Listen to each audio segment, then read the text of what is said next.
From the McCourtney Institute for Democracy at Penn State University, I'm Chris Beem. I'm Candis Smith. I'm Jenna Spinelli, and welcome to Democracy Works. This week, we are talking with Peniel Joseph, who is Associate Dean for Justice, Equity, Diversity, and Inclusion, and the founding director of the Center for the Study of Race and Democracy at the University of Texas, and also author of the book, The Third Reconstruction. We had Dr. Joseph on campus earlier this semester, and this is an interesting argument that he's making here and really sets up some bigger conversations about eras in history and how we think about when one era ends and another begins. And, you know, even taking it back more fundamentally, like, are we in a third reconstruction? He argues that, yes, we very much are, and devotes the whole book to making that argument. I think that there is a consensus, certainly, that the first Reconstruction happened around the end of the Civil War and extended through, I don't know, some people would say 1877, others would extend it a little bit longer. But in that era, we essentially have a massive reimagining of the American political landscape, where previously enslaved Black folks, Black men, may have gone from an enslaved person to a congressperson in the matter of a couple of years. It was an era that I think we actually don't talk enough about because it was such swift and almost unimaginable change in a short amount of time that increased the quality of citizenship, that enhanced what we think about as democracy in the United States. And there was for many people, an effort to work toward a multiracial democracy. So for me, I think it's important to note that there are both bottom-up and top-down components of that era. And so by bottom-up, I mean, you know, Black folks, abolitionists, Black and white, and others, other people who really wanted to expand the scope of democracy, you know, kind of did their work on the ground. And then there was a top-down element, a policy element, largely through the federal government, through Congress, who created a monumental set of policy changes that drastically reshaped the country. We have the Reconstruction Amendments, the 13th, 14th, 15th Amendments. I think that a Reconstruction era is marked by a widening of democracy, enhancement of citizenship, and I think really is a full step toward this kind of thing that we call multiracial democracy, a fully inclusive democracy.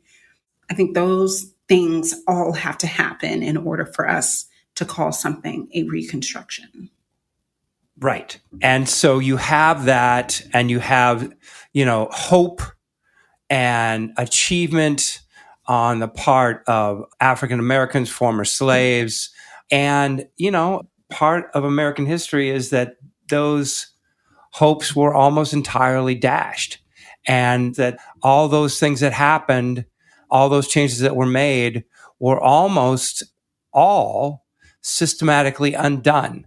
And so you went back to not just Jim Crow, but you had redlining in the North, and I mean, these things are just so. There's no two ways about any of this, and so that leads to, you know, the civil rights era, or what he calls the Second Reconstruction, which I think also has the similar elements through the 1964 Civil Rights Act, the 1965 Voting Rights Act. I mean, ostensibly, we could maybe put in the 1968 Fair Housing Act. So there is a top-down set of sweeping federal policies. These are watershed moments, huge policies that, again, reshape American politics and the polity. And there's also the bottom-up challengers, right? The freedom riders, the protesters, the Fannie Lou Hamers, the Rustins, a Philip Randolph, so on and so forth, that kind of everyday people who resisted inequality and worked toward what eventually became like one of our most important pieces of legislation, right? The 1965 Voting Rights Act. So, for me, I think these are really important models. And I would be, how do I say, elated, I think, if we had a similar set of policies that came out of the Black Lives Matter movement, the Me Too movement, the second wave of Black Lives Matter in the wake of George Floyd. And I don't think that we've seen that. I don't think we've seen the bottom up part, but I'm not sure. No, I'm certain that we haven't seen the top down, right? I don't think we have all of the elements quite yet to consider ourselves to be in a third Reconstruction. I think it might be, I think that Professor Joseph's proposition is one that I think is worthy of considering. What are our criteria for a Reconstruction, and to know when we have experienced one, or maybe even if we're on the brink of one. When was the Rutherford B. Hayes? That election was 1878, is that right? Yes, 1876. Yeah, and that was the terrible bargain that that's right. basically gave the South the right to reinstitutionalize, segregated society, an oppressed society in order to get Rutherford B. Hayes elected. But I mean, that's another point, right? That Peniel says is constitutive of these eras, that you inevitably have this kind of counter reaction, that anytime you have this movement towards greater equality, you're going to have people perceive that as illegitimate, as a threat, and as a step away from the true American ideals. I think that we should talk about this more after we hear from Peniel's conversation with Jenna. But I think one of the things that we can agree on for sure is that progress is not linear, and that we almost expect a back and forth. We expect a debate, a constant and present debate between people who value and want to work toward multiracial democracy and those who seek to maintain a racial order with white folks on top, maybe specifically white Christian males on top, who knows? But for that, I really think that the book is helpful in kind of outlining this pattern that we see and may continue to see. Yeah, that's well put, Candis. And I think it does set us up nicely to go to the interview where we talk more about these historical eras and about some of those markers, and also this idea of redemption and all these sorts of things. So without further ado, let's go to the interview with Peniel Joseph. Peniel Joseph, welcome to Democracy Works. Thanks for joining us today. Thank you for having me. So just to help orient listeners to your book, The Third Reconstruction, and the history that you cover in it, can you walk us through the demarcation, dates, events, all that kind of stuff for the three reconstructions that you outlined? Oh, absolutely. So I argue in the book, The Third Reconstruction, that we're going through three periods of Reconstruction right now, or we've gone through three periods of Reconstruction in American history. The first is 1865 to 1898. The second is 1954 to 1968. And the third is 2008 to the present. Right. And so you write a lot about Barack Obama's election in 2008 as the start of this third Reconstruction period. I wonder if, given what you know and have studied about the first two, did you know in real time or close to real time that this was the start of something here, or kind of how did that unfold to determining that period as the third Reconstruction?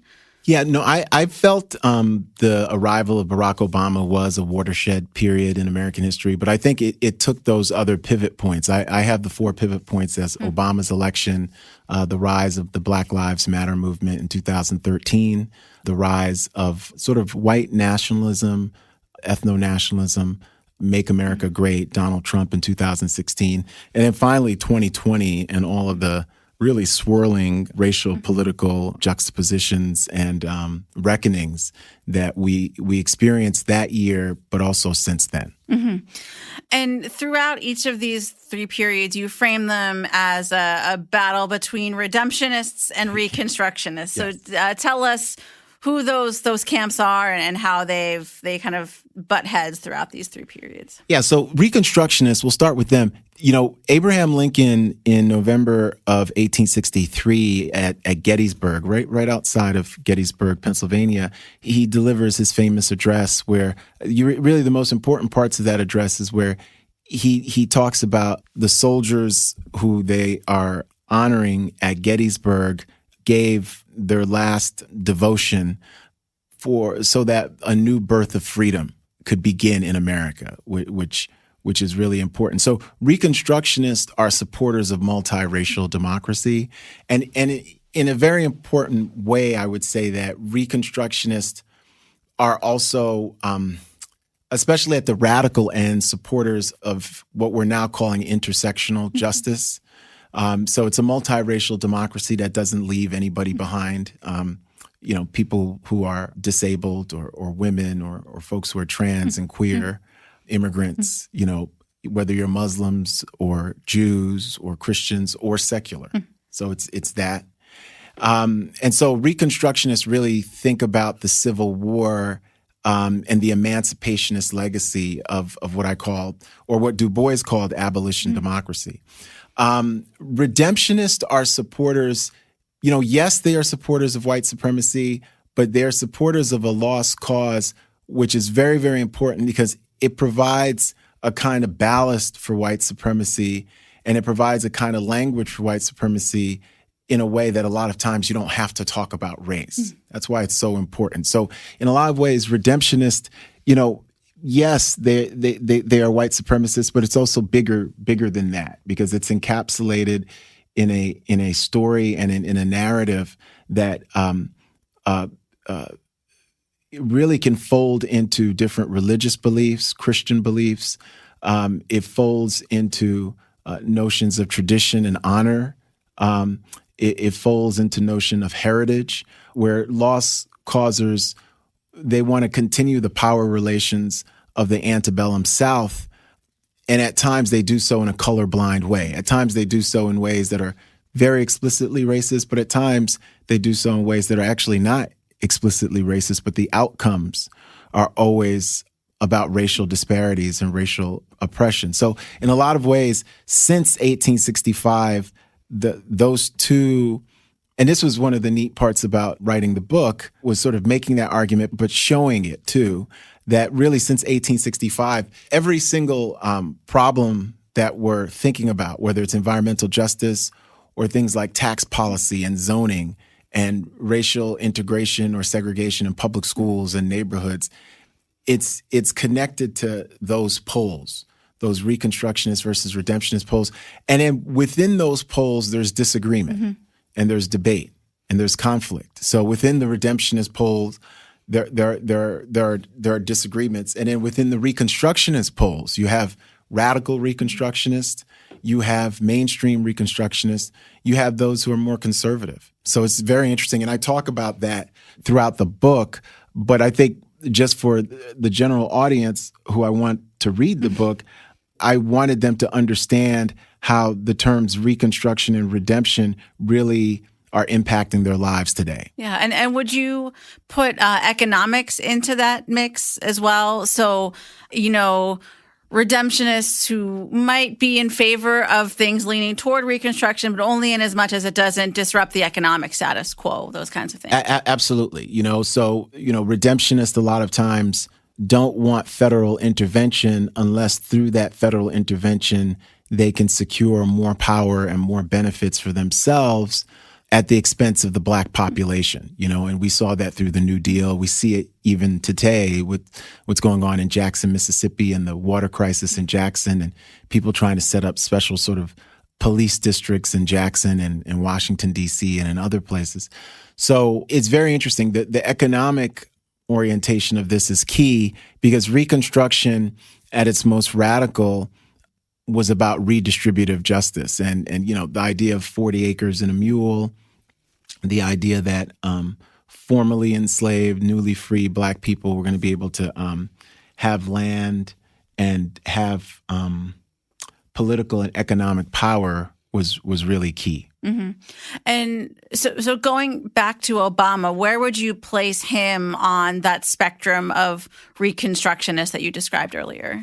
Yeah, I think Obama is a mainstream Reconstructionist, and I one of the things I try to tease out with Barack Obama is that Obama, in contrast to Black Lives Matter activists, was a believer and advocate of American exceptionalism, right? And American exceptionalism is usually told to us as a story of sort of an imperfect union trying to become more perfect. So we have had these problems and we fixed it. Women had the right to vote. The civil rights movement. We have an 8-hour Labor Day. Whatever sort of challenges, we fix it. I push back against American exceptionalism and make the argument that it's really based on two big falsehoods or lies.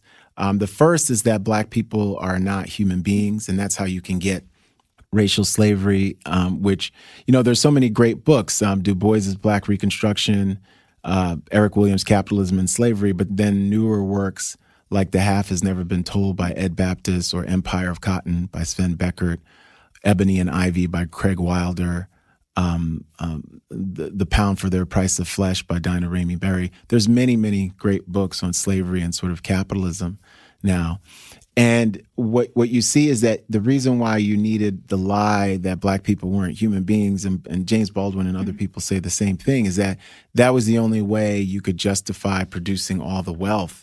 Because the supply chains that slavery sets up, and we've seen this in the university reports at Harvard, Georgetown, UVA, Brown University, is that it sets up a supply chain that's global in scope, that implicates north, south, east, west, that implicates us when we're opening up new lands in California and what becomes Oregon. And, so everybody is implicated in racial slavery. Providence, Rhode Island, all the ports, Providence, New Orleans, Mississippi, they're all implicated. So what's so interesting about American exceptionalism is based on those two lies. The first lie is that Black people are not human beings. The second lie is that the first lie never happened. So no one wants to talk about it. No one wants to talk about it, which is why you see the pushback against the 1619 Project and anti-racism. And I think what Obama does is try to split the difference. What he does is that the only reason he can be a believer in American exceptionalism is because of the second Reconstruction. Because whereas the first Reconstruction, redemptionists or lost causers, white supremacists, they win that narrative war and the physical political war. In the second Reconstruction, Reconstructionists actually win the narrative war, and for a time legally and legislatively too. So from 1963 to 2013, I argue there's this racial justice consensus in the United States. It's imperfect. We're going to see the rise of mass incarceration. We're going to see resegregation. But it does provide the biggest acknowledgement and enforcement of multiracial democracy, politically, socially, economically in American history. And that's the time period that you see more women get more access to our politics, to our elite schools, to wealth, more Black people, more Latinx, Indigenous, Asian American, Pacific Island, just queer folks, just the whole gamut, right? And so the reason why Obama makes the speech in July 27, 2004, at the Democratic National Convention, there's no blue states, no red states, is that within the context of American exceptionalism forged between 1963 and 2013, America is working for him. He's a mainstream Reconstructionist. And even within the paradigm of neoliberal democracy, and by neoliberal, we're just saying a top-down vision of democracy where wealth is redistributed upward instead of downward, and you see the professionalization and the privatization of public spaces, the military, technology, all goes upward and all goes to special interests. And that becomes the status quo. So within the context of neoliberalism, instead of having a social safety net like the New Deal for everyone, both in the United States and globally, what you do is have private philanthropy. It's much less capacious in its ability to actually effectuate change for working people, for poor people, for people who are incarcerated, but that is the logic of neoliberalism. So Barack and Michelle Obama are firmly neoliberals. That's how they've got the Netflix deals. That's how they've made their wealth. Black Lives Matter are radical reconstructionists. And so what they're pushing for is a redistributive democracy in a way that the United States has never seen before, that goes beyond the New Deal, that goes beyond the Great Society, right?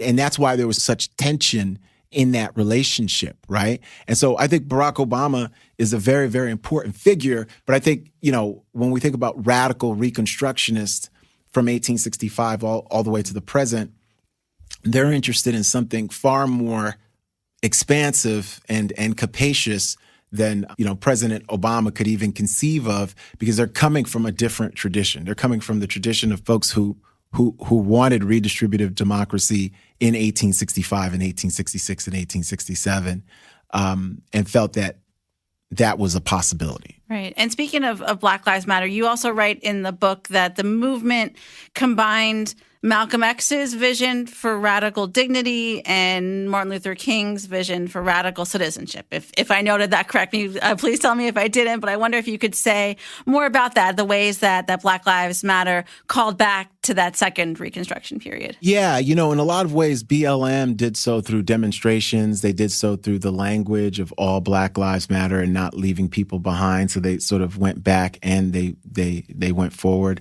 There was the movement for political self-determination. There was this critique of white supremacy and structural racism and oppression that Malcolm X talked about. There was something global to it in terms of its inspiring folks all throughout the world in terms of protests.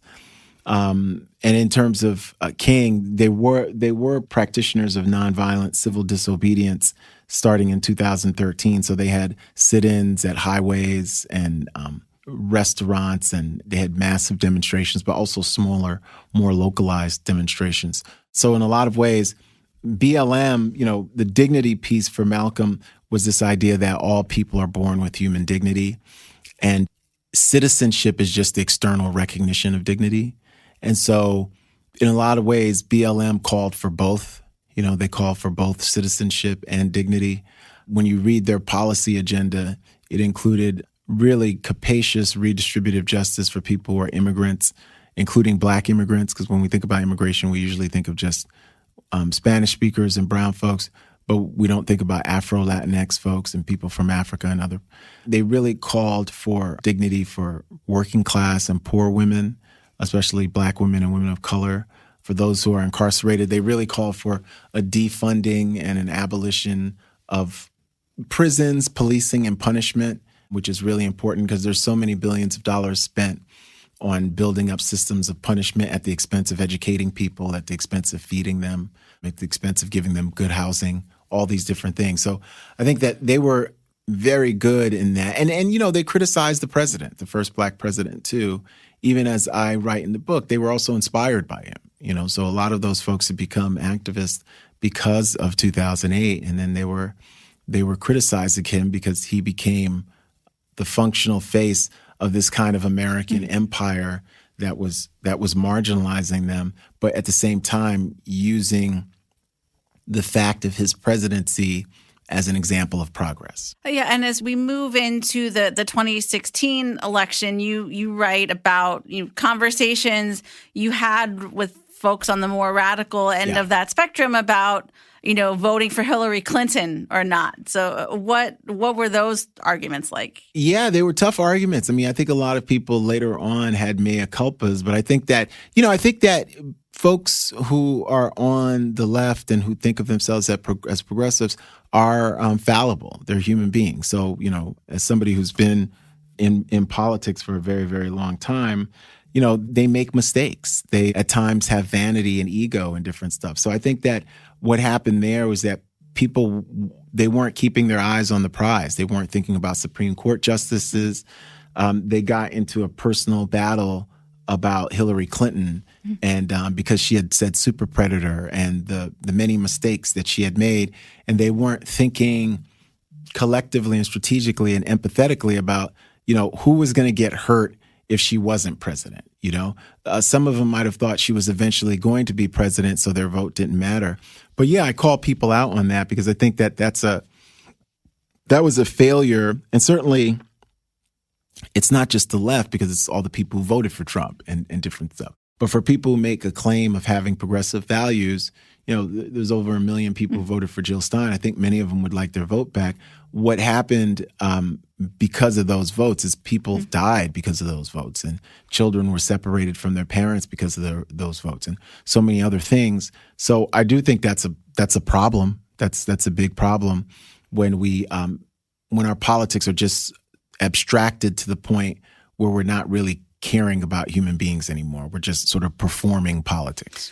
And, you alluded to before, there's a kind of spectrum of Reconstructionist ideas. And I hear in some of it this kind of sense like, well, can we just go back to that period, you described when we had the kind of racial consensus, from the, end of the civil rights on, I guess, do you hear that as well? Or are some of these things like, it was good enough the way it was and we don't really want to push any further beyond that? Oh, no. I think we have to push, but I think you need a restoration of the consensus. The consensus, I think, dates from John F. Kennedy's June 11th race speech in 1963 all the way to the June 25th Shelby v. Holder decision.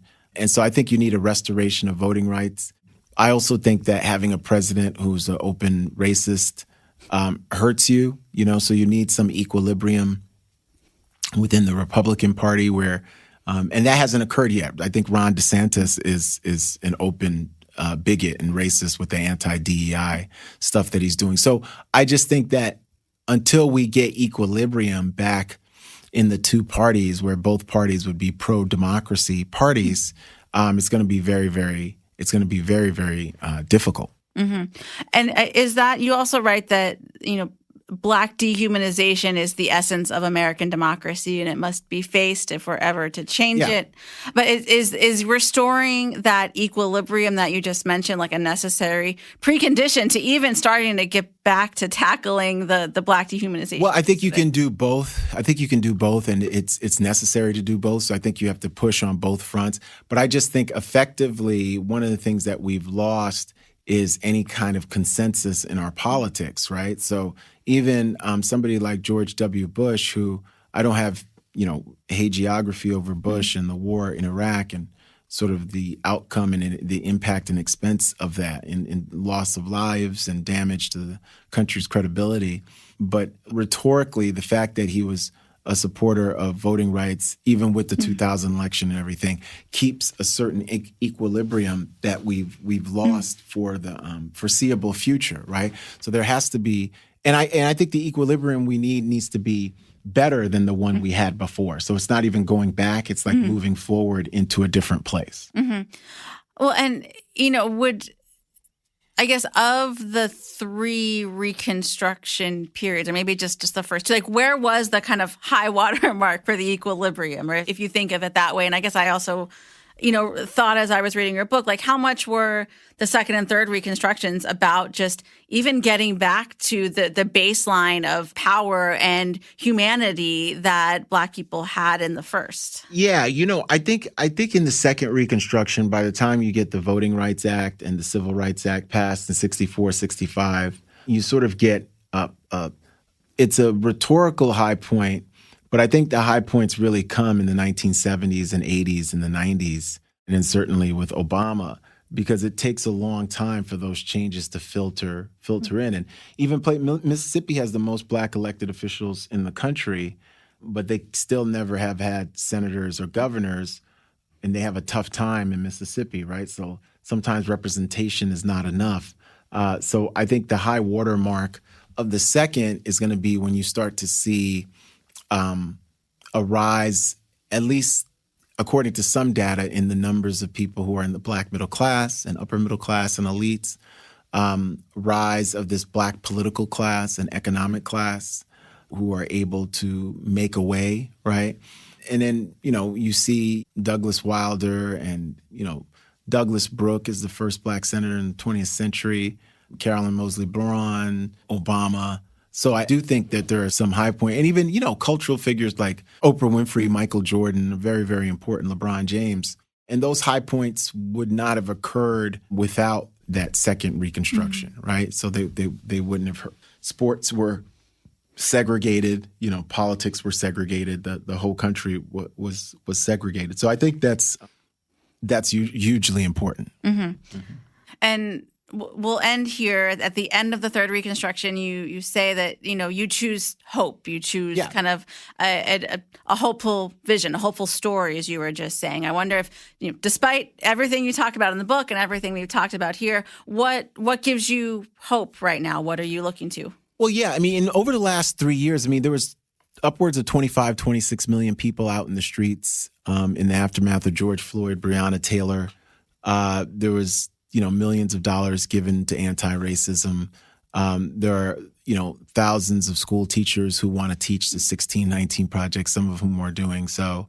So there's a lot of people who are doing a lot of good things politically, on multiple levels, whether we're talking about economically, environmental justice, anti-racism, folks who are queer, who are immigrant, trying to stop the rise in anti-Semitic hate crimes and anti-Asian American Pacific Islander crimes, domestic violence against women.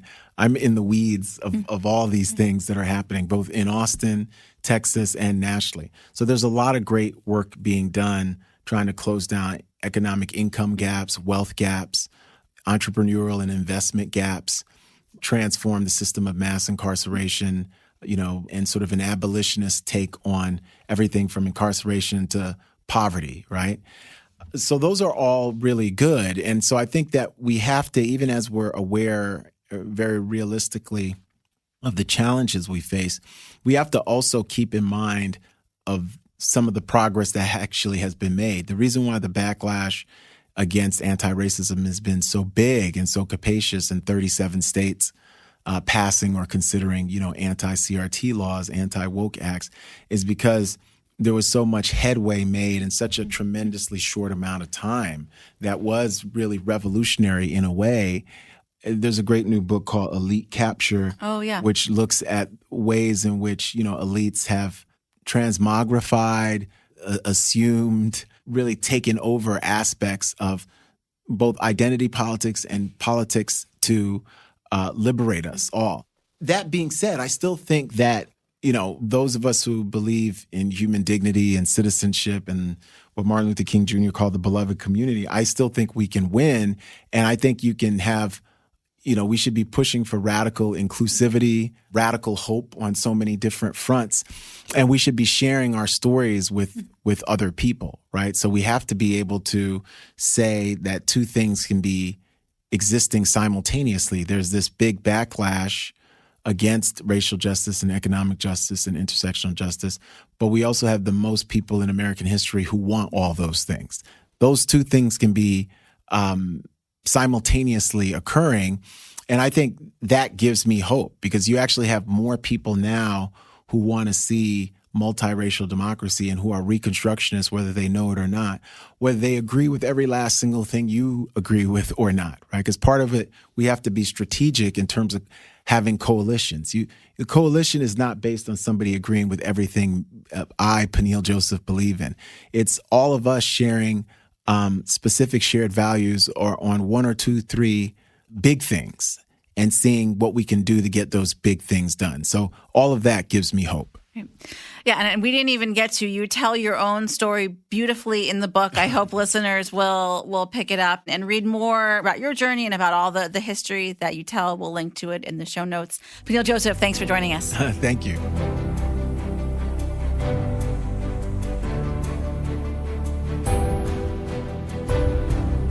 Candis, I just wanted to mention one moment that Peniel talks about, and he actually talked about it in his talk at Penn State as well, and it was not a speech that I knew, and it was the John F. Kennedy speech of June 11th, 1963.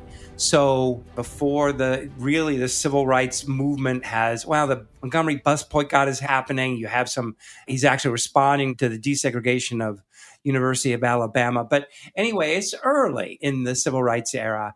And I was just really impressed with that speech. I'd never seen it before. And it really does kind of lay out this one frame, at least, of this Reconstruction movement, which is that, look, America is grounded on ideals. That all men are created equal is pretty fundamental to what it means to be an American. And John F. Kennedy is saying, guys, we're not living up to this. We are failing in this fundamental way. And he does it in a way that is just, in terms of our politics right now, it's a moral, it's a decent, and it's a responsible argument. It's not trying to beat anybody over the head.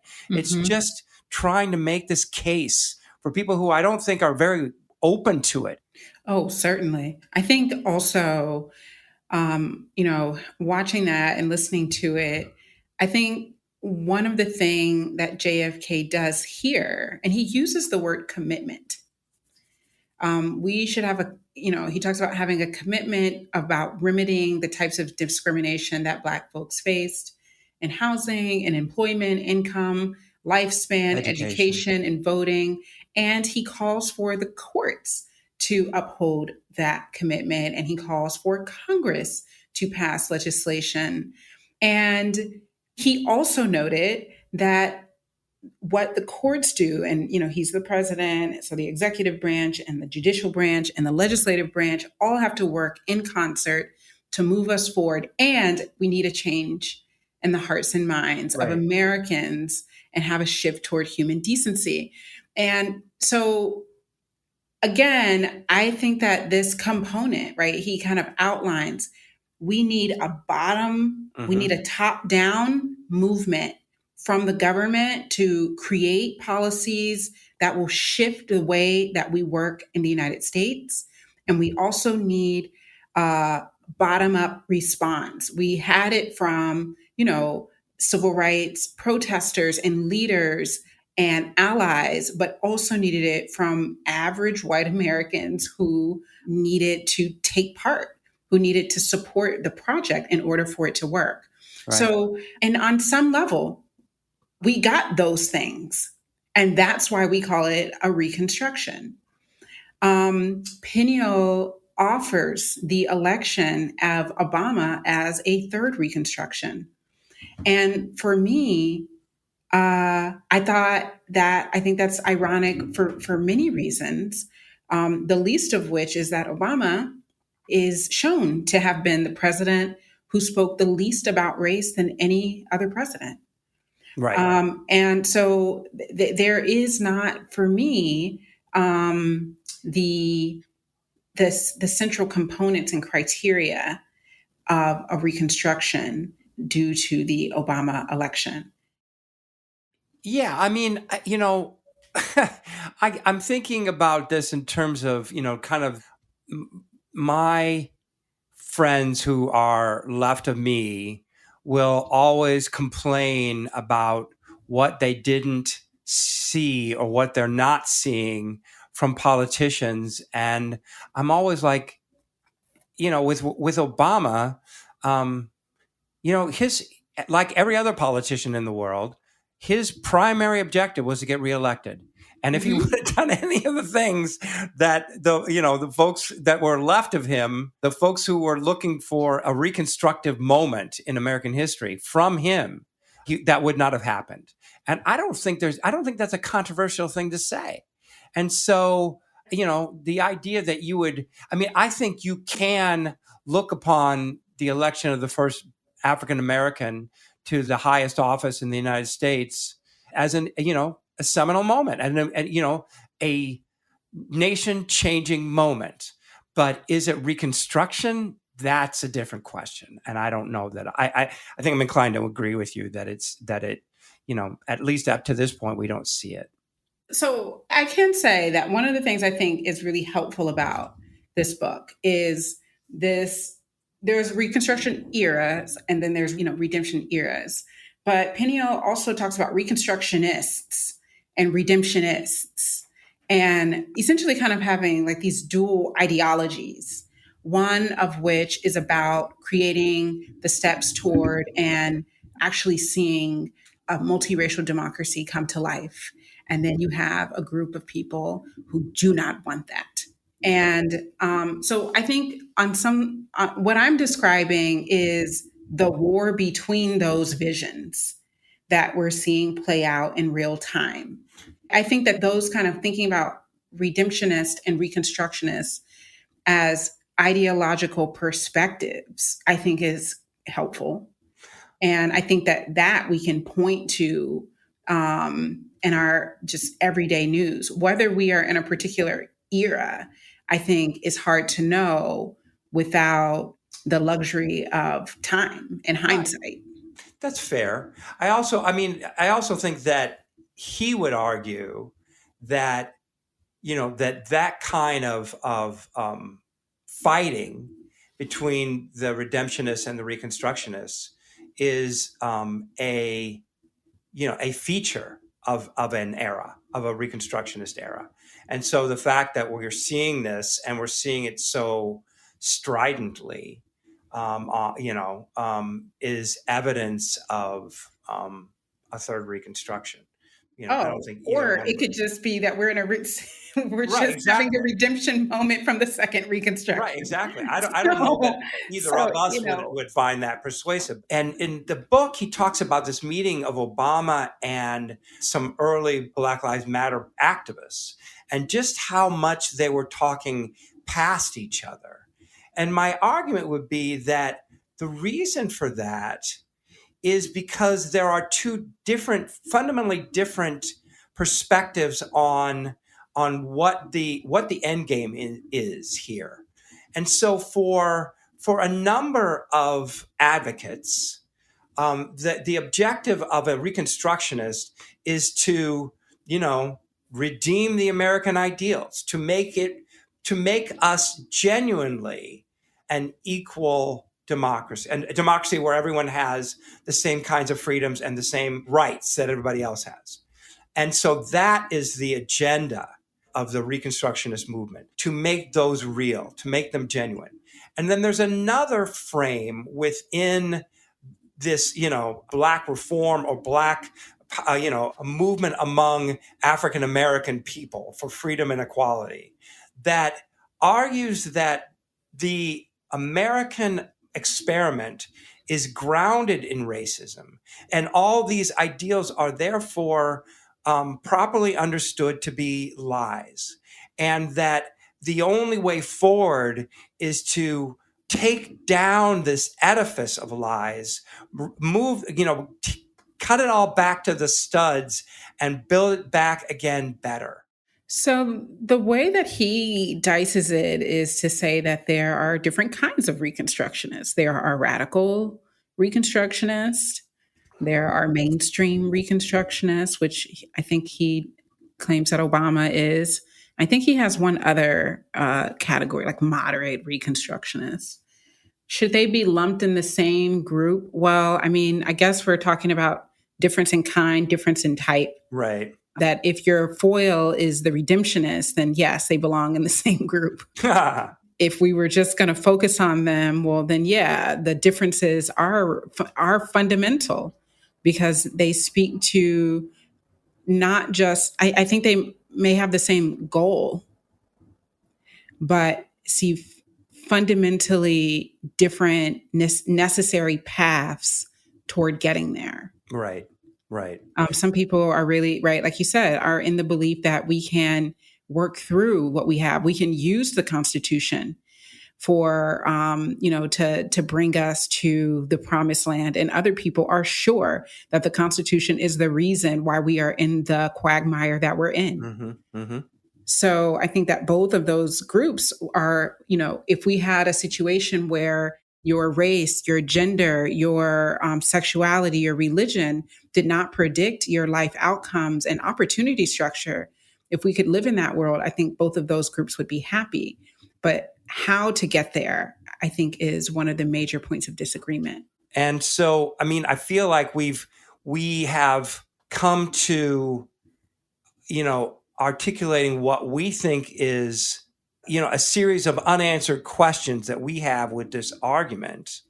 But I also think that both of us think, he has laid out categories and ways of framing what we're seeing right now that is really useful for figuring out what needs to happen, how we get there. Would you agree with that? Yes, I think that one of the things that I enjoyed about this book is that it really did get me to thinking about what I thought a third Reconstruction could look like.